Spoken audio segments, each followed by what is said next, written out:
বিরোধীদের কটাক্ষও রয়েছে।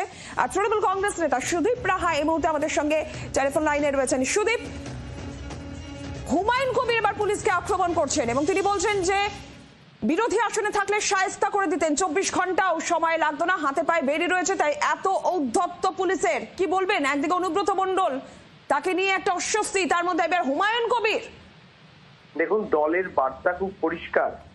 রাজ্যের প্রশাসনিক প্রধান মমতা বন্দ্যোপাধ্যায়, পুলিশ মন্ত্রী মমতা বন্দ্যোপাধ্যায়, যারা দলে থেকে যদি কেউ মনে করেন যে পুলিশ প্রশাসনকে আক্রমণ করবেন, মমতা বন্দ্যোপাধ্যায়ের দল, অভিষেক বন্দ্যোপাধ্যায়ের দল সেই বক্তব্যকে অনুমোদন করে না।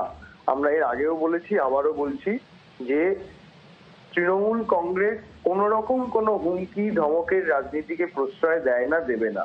আপনারা নিশ্চিতভাবে অপেক্ষা করুন, দলীয় স্তরে সর্বস্তরে ব্যবস্থা হবে। আমাদের দলটা বিজেপি নয়, বিজেপি মুখে বলে পার্টি উইথ ডিফারেন্স, আর তৃণমূল কংগ্রেস করে দেখায়। সেটা আপনারা গতকালও দেখেছেন, তার আগের দিনও দেখেছেন।